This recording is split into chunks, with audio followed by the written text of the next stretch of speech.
કામ તો આનંદથી જ કરવાનું હોય ને, એટલે આટલા બધા પૈસા આવતા હોય ને તમે આમ શાંતિથી બેહી રહો એ થોડું ચાલે.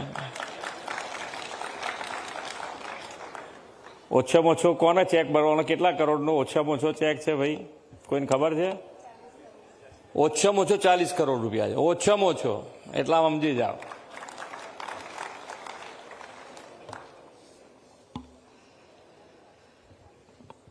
ગુજરાત મહાનગરપાલિકાઓ અને નગરપાલિકાઓના સર્વાંગી વિકાસ માટે રૂપિયા 2800 કરોડની રકમના ચેક અર્પણ સમારોહમાં આપણી સૌની સાથે મંચ ઉપર ઉપસ્થિત મારા સાથી નાયબ મુખ્યમંત્રી શ્રી હર્ષભાઈ સંઘવી, મારા સાથી મંત્રી શ્રી કનુભાઈ દેસાઈ, શ્રીમતી દર્શનાબેન વાઘેલા, અમદાવાદ મહાનગરપાલિકાના મેયર શ્રીમતી પ્રતિભાબેન જૈન, નાયબ મુખ્ય દંડક શ્રી જગદીશભાઈ મકવાણા, શહેરી વિકાસ અને શહેરી ગૃહ નિર્માણ વિભાગના અગ્ર સચિવ શ્રી એમ થેન્નારસન, મ્યુનિસિપાલિટી એડમિનિસ્ટ્રેશનના કમિશનર શ્રીમતી રમ્યા મોહન, મ્યુનિસિપલ ફાઇનાન્સ બોર્ડના મુખ્ય કારોબારી અધિકારી શ્રી વીણાબેન પટેલ, આમંત્રિત સર્વે મહાનુભાવો, પ્રેસ મીડિયાના મિત્રો, સૌને મારા નમસ્કાર. આપણા યશસ્વી વડાપ્રધાન શ્રી નરેન્દ્રભાઈ મોદીના નેતૃત્વમાં 2025નું વર્ષ આપણા માટે ગૌરવપૂર્ણ સિદ્ધિઓનું વર્ષ બન્યું છે. કોમનવેલ્થ ગેમના યજમાન બનવાનું ગૌરવ આદરણીય શ્રી મોદી સાહેબ અને અમિતભાઈ શાહના સફળ પ્રયાસોથી આ વર્ષમાં ગુજરાતને મળ્યું છે. અને ગુજરાતમાં જો સૌથી વધારે કોઈને યશ જતો હોય તો એ આપણા નાયબ મુખ્યમંત્રી હર્ષભાઈને.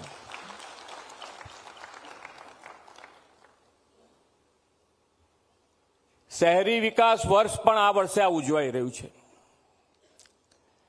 2005માં જ્યારે માન્ય આપણા વડાપ્રધાન શ્રી એ વખતે મુખ્યમંત્રી હતા ત્યારે પહેલી વખત 2005માં શહેરી વિકાસ વર્ષ ઉજવાયું. ઘણી બધી વાત થઈ કે તુલનાત્મક વાત કરવાની અને તુલનાત્મક કેમ કરવી જોઈએ,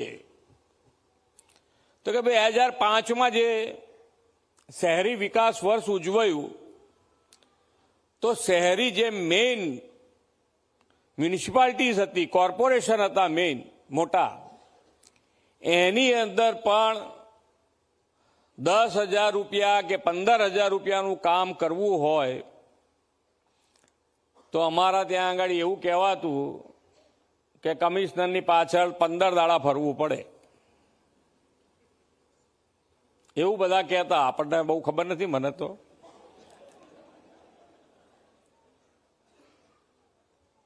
કમિશનર બધા મજા આવી ગઈ.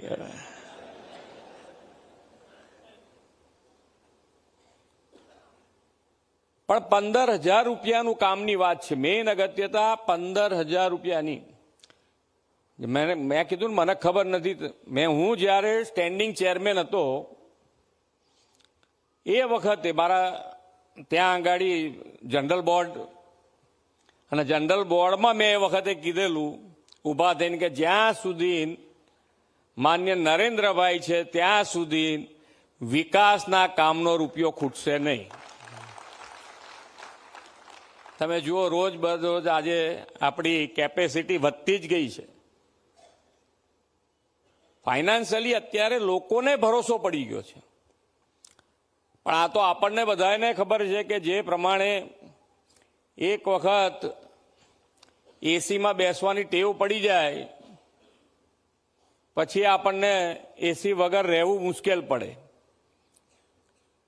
અને એમાં વાંધોય નથી આપણને કે ભાઈ જે ટેવ પાડી છે આપણે સારી ટેવો પાડી છે, અને સારી ટેવો પાડી છે તો હવે આપણે સારું કામ કરવું પડે. અને સારું કામ કરવા માટે જ આપણે હંમેશા તમને ફાઇનાન્શિયલ સપોર્ટ, કે ભાઈ પૈસાના અભાવે તમારું કોઈ કામ ના રોકાય, એના માટેનો હર હંમેશા આપણે પ્રયત્ન કર્યો છે. કોર્પોરેશન અને કોર્પોરેશનમાં પહેલા કામ અહીંયાથી હર્ષભાઈએ જેમ કીધું એમ કે પાણી, ગટર અને રસ્તા સિવાય બીજું કોઈ કામ વિચારી નહોતા શકતા પહેલા. આજે તમે જુઓ તો નાનામાં નાની નગરપાલિકા પણ આ 3 કામ સિવાય બાગ બગીચા હોય તો બાગ બગીચા, મેદાન હોય રમતગમતનું તો રમતગમતનું મેદાન, કોમ્યુનિટી હોલ, આ બધાનો વિચાર કરીને અત્યારે દરેક જગ્યાએ બની રહ્યા છે. એ ક્યારે બને? તો કે ભાઈ આજે જે મૂળ સુવિધાઓ છે એ મૂળ સુવિધાઓના કામ થઈ રહ્યા છે ને એની ઉપરાંતનું આ કામ આપણે કરી રહ્યા છે. અને મૂળ સુવિધાના કામો પૂર્ણ થાય ત્યાર પછી જ આ વિચાર કરી શકાય. અને એટલે જ આપણે આજે આ બધા કામો લઈ રહ્યા છે. અને જે બજેટનો વધારો કર્યો છે શહેરી વિકાસમાં, તો ઘણી નગરપાલિકાઓમાં હજુ પણ ક્યાંક ને ક્યાંક તકલીફ છે. મહાનગરો હવે કરી રહ્યા છે કામ, પણ નગરપાલિકાઓ હજુ પણ કામ કરવામાં એમની પાસે પૈસા વપરાતા નથી અને પડ્યા રહેતા હોય છે. તો એનું આયોજન તમે સમયસર નહીં કરો તો એટલા તમે પાછળ પડતા જશો. ને હવે પૈસામાં વધારો જ થતો જવાનો છે, રોજબરોજ ઘટવાના નથી પૈસા. કેમ શાંત થઈ ગયા પાછા? પૈસાનો વધારો થવાનો છે, ઘટવાના નથી. એટલે તમારે તમારી કેપેસિટી વધારવી જ પડે કે ભાઈ આ પૈસા વાપરવા માટેની કેપેસિટી વધારવી પડે. અને એ કેપેસિટી નહીં વધારો તો તમે ગમે તેટલા પૈસા અમે આપીએ પણ તમે કેપેસિટી ના વધારો તો લોકોની સુખાકારીના કામો કેવી રીતે કરી શકાય? અહીંયાનું મોટું ઉદાહરણ છે, તમે બધાએ અમદાવાદ રિવરફ્રન્ટ તો જોયું હશે. અને રિવરફ્રન્ટ કોણે કોણે નહીં જોયું હોય આમ જોવા જઈએ તો, કે ભાઈ આજે એ રિવરફ્રન્ટ ઉપર ગુજરાતમાંથી જે મુખ્યમંત્રી બન્યા હશે એ બધાએ આ સાબરમતી નદી જોઈ હશે ને? તો એની અંદર શું રમાતું હતું? હાથી ઘોડા બંધા અને સર્કસ ચાલતા.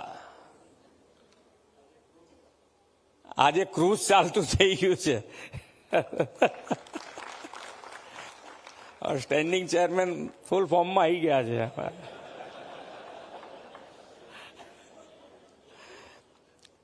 પણ એ ડેવલપમેન્ટની વાત છે કે ભાઈ ડેવલપમેન્ટ કરવા માટે પોલિટિકલ વિલ જોઈએ. ઘણી વખતે આપણને પોલિટિકલ વિલના હિસાબે પણ ડેવલપમેન્ટમાં તકલીફ પડતી હોય. પણ માન્ય નરેન્દ્રભાઈએ પોલિટિકલ વિલ બતાવ્યું અને એ વખતે ત્યાં આંગાડી ઘણા બધા નાના મોટા ઝૂંપડા હતા. ત્યાં આંગાડી એ બધાને સમજો કે ભાઈ આજે ડેવલપમેન્ટ અને ડેવલપમેન્ટ માટે કોઈને હેરાનગતિ નહીં. એ બધા ઝૂંપડાઓને સારામાં સારી સુવિધાના ફ્લેટો આપીને લોકોને શિફ્ટ કર્યા છે અને પછી આ રિવરફ્રન્ટનું ડેવલપમેન્ટ થયું છે. બાકી તો બધાને બીક જ લાગતી હશે કે આને હટાવવા જઈએ તો આપણે હટી જઈશું. બાકી તો ઘણા બધાએ જોયું હશે, બધા ફોરેને ફરવા જતા હતા, મુખ્યમંત્રી નતા જતા એવું થોડું છે. પણ એ પોલિટિકલ વિલની વાત છે કે પોલિટિકલ વિલ હોય તો જ આ અમુક કામો થઈ શકે.